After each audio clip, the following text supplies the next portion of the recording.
गोविंद शिल्प घेऊन येत आहे एकूण 80 ट्विन बंगलोचा भव्य दिव्य पंढरपुरातील एकमेव प्रकल्प। आमच्या प्रकल्पाची वैशिष्ट्ये मनाला शांती देणारं महादेवाचं मंदिर, मुख्य रस्ता सुमारे 30 फुटांचा, अंतर्गत रस्ता सुमारे 20 फुटांचा, ग्रामपंचायत योजनेचा प्रत्येक बंगलोजला स्वतंत्र नळ, सांडपाण्याची सुरक्षित विल्हेवाट, सर्व टाइल्स ग्लॉसी आणि नामांकित कंपनीच्या, सर्व स्टेअर, खिडक्या, चौकटी सुपर ब्लॅक ग्रेनाइट, दोन्ही अटॅच बाथरूम पूर्णपणे टाइल्स, पंतप्रधान हर घर नल योजना पूर्णत्वाकडे, bathroom, basin, kitchen, CP fittings हे जगवार कंपनीचे, स्टील वर्क पूर्णपणे जिंदाल कंपनीचे, 1000 लिटर पाण्याची टाकी, 150 लिटर सोलर वॉटर हीटर सोबत वॉटर प्युरिफायर, प्रत्येक बंगलोजला स्वतंत्र पार्किंग, दर्शनीय भाग पूर्णपणे डॅटो टाइल्स, टाटा प्रवेश कंपनीचे आकर्षक भक्कम दरवाजा, फुटी उंचीचे सुरक्षित कंपाऊंड। मग विचार काय करताय? गोविंद शिल्प, पत्ता गट नंबर 95, हॉटेल अंगण शेजारी, टाकळी रोड, पंढरपूर। ताज्या घडामोडी पाहण्यासाठी PVN म्हणजेच पंढरी वार्ता न्यूज या चॅनलला सबस्क्राईब करा।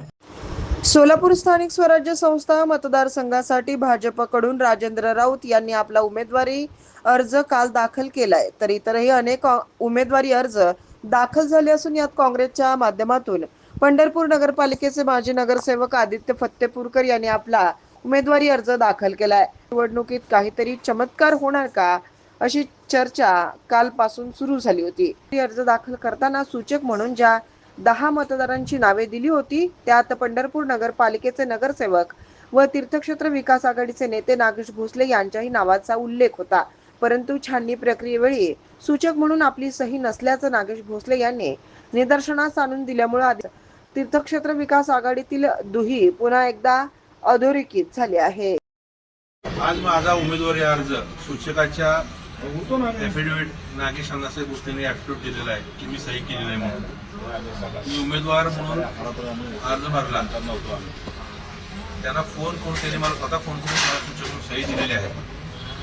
जर त्यांनी सही दिली नाही म्हणून ऍफिडेव्हिट दिलंय, त्यांनी त्यांच्या मुलाच्या डोक्यावर त्यातून शपथ घ्यावी की मी त्याला सही दिली नाही म्हणून।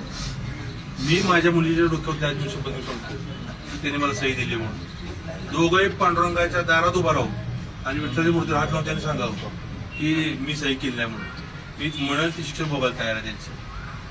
असल्या गोष्टी कार्य असतील, मला यापुढे यांची कुठलेही संबंध ठेवायचे नाही। माझ्या विश्वासघात केला, माझा केसाने गाळा कापला त्या सहकार्य, परंतु जर त्यांनी अशा प्रकारे वागले असतील तर हे दुर्दैव आहे माझ्यासाठी। आजचा दिवस हा लोकशाहीला हत्या झालेली आहे, लोकशाहीची दबावपोटी झालेलं राजकारण आहे। त्यांच्या रेकॉर्डिंगमध्ये त्यांनी क्लिअर सांगितलं की मला 3 लोकांचे दबाव आहे त्या संदर्भात। रात्री 8:20 त्यांना मी फोन केला होता माझ्या मोबाईलवरून, तर ते म्हणजे मला दबाव आहे। मी त्यांना तुम्ही कुठं गावाला निघून जावं काका, तुम्हाला दबाव असेल ठीक आहे म्हणले मला। आणि आज इथं स्वतः त्यांनी ऍफिडेव्हिट दाखवलं, ते प्रत्यक्ष बोलतो, रेकॉर्डिंग मध्ये आहे। मी पुन्हा दबाव आहे तुम्हाला काका एवढं, तर मी तुम्हाला प्रत्यक्ष भेटतो म्हणले।